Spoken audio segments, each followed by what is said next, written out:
तो मेरी कोख से पैदा होता तब तू जगद्दी के लायक था। बर्फ फटी फटी आंखों से चेहरा को देखते रह गए, कुछ न बोले पाए, लौट करके अपनी माँ के पास पहुंच गई। और गर्भ को रोते हुए जिस समय माँ ने देखा, सुनीति बोली, लाला क्या हुआ, क्या हुआ, तुम रो रहे हो?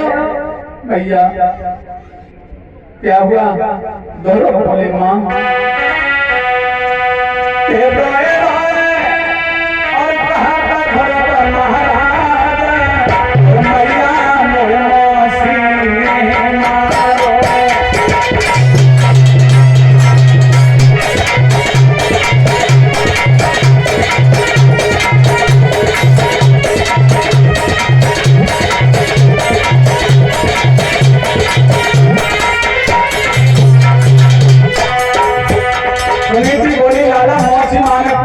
नहीं होता।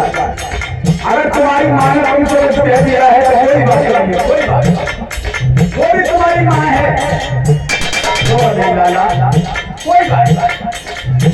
जरूर कहने लगे, मैया वो बात से कहे, मेरे पिता को और जब मौसी ने अकेला मारो,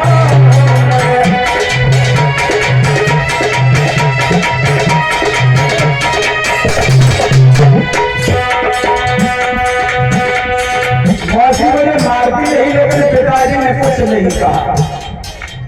तो किस बात का है कि पिताजी बोले नहीं? तो सुनीति के मुंह से धोखे से निकल गया, बेटा वो तुम्हारे पिता होते तभी तो मुझे बोलते। भैया फिर कौन है मेरा पिता? क्या मेरा पिता कोई दूसरा है? सुनीति बोली, लाला तुम्हारे पिता नहीं बल्कि वो सारे संसार के पिता हैं। कहाँ रहते हैं? बोले हर जगह। कैसे मिलेंगे? बोली, बड़ी हो जाओ तो उनका भजन करने वन में जाना, तो मैं तुम्हारे पिताजी कहीं मिलेंगे। अरे भैया महाराजा कुमारी हरी आई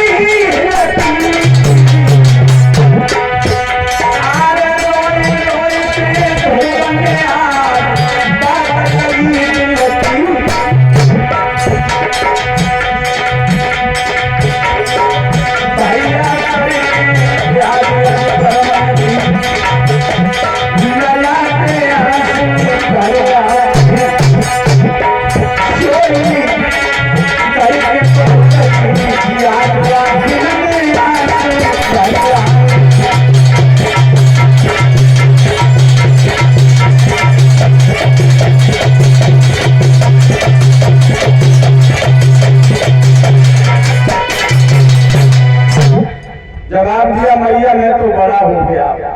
उत्तम मैया गोद में बैठता, पिताजी के हम भी जाएंगे, पिताजी की याद आती है। माँ ने बहुत समझाया कि बेटा ये अवस्था तुम्हारी भजन की नहीं है, तुम कहीं न जाओ। फिर बोले, भैया अब मुझे आज्ञा दे दो, मैं तो पिताजी को जोड़ने जाएंगे। जिद कर गई करो, और जब जिद कर गए, माँ ने बहुत समझाया, नहीं माने।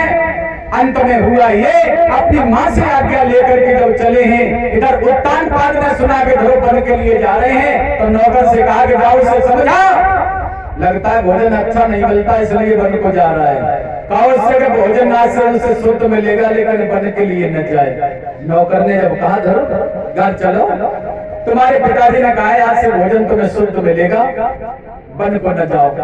ध्रुव सोचने लगे, भारे भगवान तेरा नाम लेके घर से निकल ही पाए तो वही भोजन बदलेगा, और तू मिलेगा तो पता नहीं कहाँ मिलेगा। ध्रुव नहीं लौटी, और जब ध्रुव आगे बढ़ते चले गए हैं, आगे नारद मिलते ही एक वन में। नारद ने जवाब दिया, बच्चे कहाँ जा रहा है? कोई चीता शेर खा जाएगा, घर लौट जा। हाँ तुम्हें जंगल में घूमे तुम्हें कोई ना खाएगा। अरे मैं तो साधु हूँ। साधुओं का संतों का बनता। तुम्हारी माँ रो के मर जाएगी, घर लौट जाओ। हमारी माँ ने हमसे कहा है कि हमारे पिता जंगल में मिलेंगे, इसलिए हम आए। पिताजी जंगल में रहते हैं? हाँ। क्या नाम है? पार्वती परमेश्वर। ये बिल्कुल पागल हो गया। परमात्मा? हाँ। अरे ईश्वर तेरे पिता हैं? हाँ। सब जिंदगी आत्मा में माला जब ठेठे बच जाते हैं और भगवान के दर्शन ना होता है, बिल्कुल बाबरो है बाबा, तुझे वो भगवान को ढूंढ देखो। हाँ मैं ढूंढ के रंगो और मिलेंगे मिलेंगे मिलेंगे। ये बले के बकरा बने बने नहीं मानोगे? नहीं माने। नारद सोचने लगे कि ये बड़ा हकीला मालूम पड़ता है, ये मानेगा नहीं। एक बात बता लगा, क्या? भगवान को ढूंढ के जा रहे हैं, तो तुमने कोई गुरु बनाए ले? गुरु कौन से पेड़ पे लगाता है? गुरु पेड़ बनाए लगाता है? देखा खेत में होता है, खेत में उन्हें होता है, फिर गुरु बनाए जाता है। तो रुक जाओ, पहले बताते तो अम्मा तो कह के भगवान आ रहा थे मट्टी की। मट्टी के नहीं बनाए जाते हैं, फिर गुरु दीक्षा ली जाती है गुरु से। दीक्षा ली जाती है। हाँ। तो महाराज जाना दे दो। ऐसे नहीं, फिर गुरु दीक्षा ज्ञान की प्राप्ति की जाती है। अच्छा हाँ, कैसे? गुमाने अंधकार गुमाने प्रकाश, जो अंधकार से खींचकर प्रकाश की ओर ले जाए उसे गुरु कहते हैं। और बिना गुरु किए इंसान का पुण्य दान सब व्यर्थ चला जाता है, इसलिए जिंदगी में गुरु बनाना बड़ा अनिवार्य होता है। महाराज हाँ एक बात बोले आप, हाँ, अगर जंगल में हम गुरु कहाँ देखे हैं, सो करो तुम ही बन जाओ। जो बोले सोई सागर बोले, पुरानी परंपरा है। बोले ऐसा करो तुम ही गुरु बन जाओ, कहने तलाश करेंगे। हाँ, और सत्य द्वार पर तुम्हें मैं तो गुरु ने की बड़ी खोज करवा पाती, तब को मिले कि अब कलयुग में तो बड़ी दया है, गले में गले ही गुरु का फिरता है। चेला गुरु मंत्र ले चाहो नरक जाओ, चाहो सुरक जाओ, लेकिन हमें रुपया दे। नारद और कोई बात ना है, नारद गुरु बन गए हैं और नारद गुरु बनने के बाद द्वादश मंत्र दिया है, ओम नमो भगवते वासुदेवाय। तुम तो एकदम कह रही भले ना भली। ओम कैसे कैसे जैसे बोलो तैसे? हाँ, हम बोले उसे तरीके से, ओम नमो नमो भगवते भागते भागते नहीं, भागते नहीं, भगवते भागते भगवते भागवते। हाँ, वासुदेवाय। बांस बांस माए वासुदेवाय। बांस आए। बड़ो उल्टो चेला पल्ले पड़ो, बड़ो उनको चेला पल्ले पड़ो। वासुदेवाय। कहाँ तुझे?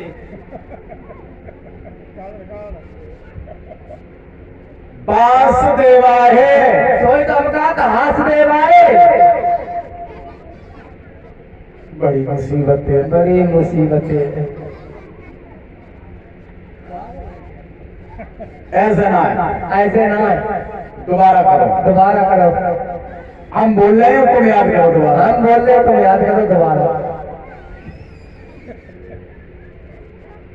ओम नमो नमो भगवते भगवते वासुदेवाय। वासुदेवाय नमः। इसी मंत्र का जाप करना, इसी मंत्र का जाप करना। हाँ, और तुम्हें भगवान का दर्शन हो जाएगा। किने तुम्हें हमें? अरे तुम्हें हो गए। अच्छा तो मन तो इतना ही कर रहे हैं। हाँ, ये ओम नमो भगवते वासुदेवाय। हाँ, ठीक। और भगवान को पहचान लोगे जब आएंगे? पहचान लेंगे, देखो तो पहचान लेंगे हमें। देखो जब भगवान आएंगे तो बड़ी बड़ी हाँ, 4 भुजाएं होंगी। अच्छा शंख चक्र उनके हाथ में होगा। अच्छा। और वैजयंती माला गले में पड़ी होगी। बड़ी बड़ी आंखें, अच्छा घुंघराले बाल, गालों पर ऐसे लटकते होंगे, लगता होगा किसी मड़वाले पर्वत पर नागरियां खेल खेल रही है। लंबा सांवला सा कद होगा उनका। अच्छा। और पाँव में पतन होगा। ऐसी सुहानी तस्वीर जब तुम्हारे सामने आ जाए तो समझ लेना कि भगवान आ गए। बस वही तस्वीर हृदय में बसानी दुर्बनी। नारद यमुना के किनारे पहुंच गए, बड़ी सुंदर सी कुटिया बनाई है ध्रुव की। कहा बेटा यहीं पर भगवान का तुम भजन करना, तुम्हें भगवान के दर्शन होंगे।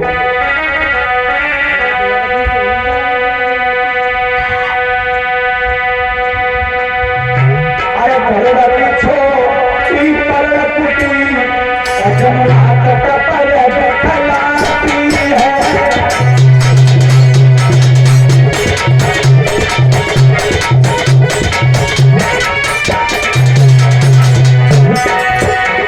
अरे भगवती छोटी पर कुटी जमुना तट पर दिखलाती है। और जाके तारा सपनी भाई और भाई तेरी नहीं रात है।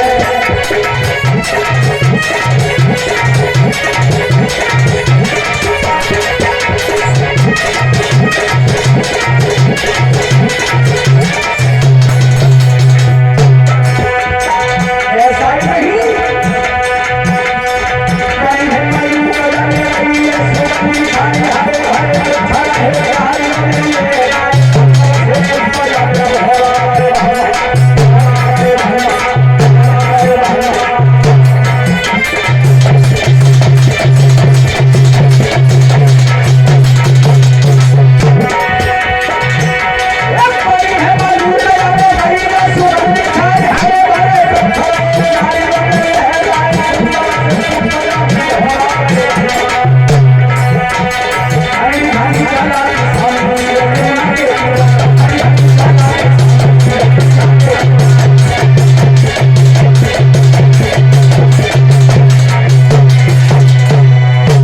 यमुना के किनारे पर भगवान का जब भजन किया है और भगवान की जब तपस्या की है तो बताते हैं पहले इन्होंने समाधि इनकी 15 दिन की रही है। उसके बाद आगे खुली, कहत के रच का फल खाया, खाया जल पिया, बैठ गए। दूसरी समाधि इनकी 1 महीने की रही। उसके बाद कुछ खाया पिया नहीं, फिर बैठ गए समाधि लगा करके। तीसरी समाधि इनकी 3 महीने के बाद उठी तो ऊपर को हाथ किए और श्वास ब्रह्मांड में ध्रुव ने जाकर के रोक दी। ब्रह्मांड हिल गया। खींची प्राण वायु होता हवा की अरे कहो नाम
सरसैया पर भगवान लेटे हुए थे, सिंहासन हिल गया।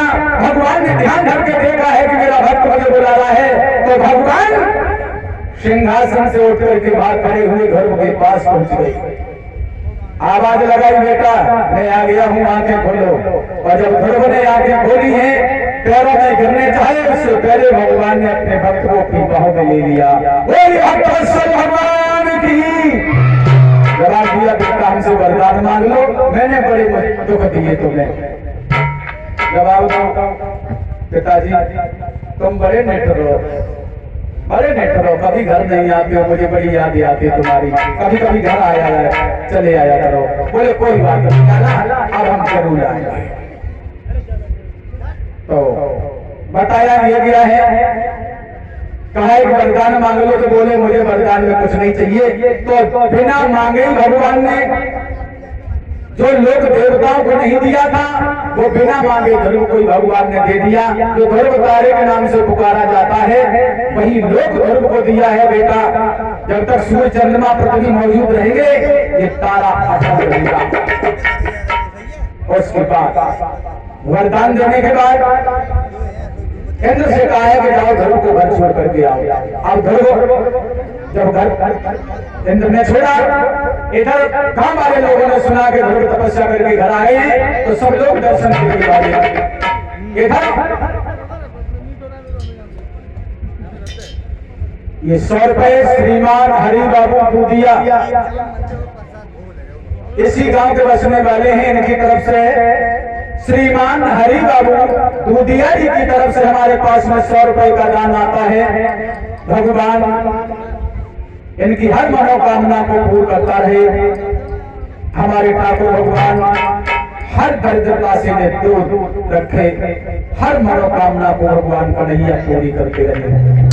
बोलिए गोविंद भगवान की। इधर ध्रुव माँ के पास नहीं गए, मौसी के दरवाजे पर पहुंचे। मौसी ने दरवाजा बंद कर लिया कि अब चेहरा कैसे दिखाऊंगी। तो ध्रुव बोले, मैया दरवाजा खोल दो। मौसी में आ गया,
ने खोल दिया, घोड़े से लगा लिया। लाला मुझे माफ करना, मैंने तुम्हें जमीन से पटक दिया था, मैं क्षमा कर दो। ध्रुव बोले, मौसी अगर तुम मुझे मारती नहीं तो मुझे पार ब्रह्म परमात्मा के दर्शन नहीं होते। उसके बाद ध्रुव अपनी माँ के पास में गए हैं, तो माँ रो रो करके अंधी हो गई थी। आवाज लगाई तो माँ की आंखों में प्रकाश हो गया। सुनीति बोली, लाला तुम्हें भगवान के दर्शन हो गए? बोले हाँ। मुझे विश्वास नहीं है, मुझे भी दर्शन करवाओ। तो द्वादश मंत्र का जब जाप दिया है तो भगवान चतुर्भुज रूप में प्रकट हो गए। सुनीति को दर्शन दिए हैं और कहा है, बेटी हमसे वरदान मांगना। सुनीति कहने लगी, श्रीमन सिर्फ एक वरदान दे दो और कुछ नहीं चाहिए। अरे जब घर मेरे दुनिया में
दिया है, एक वस्त्र ऐसा ही होगा।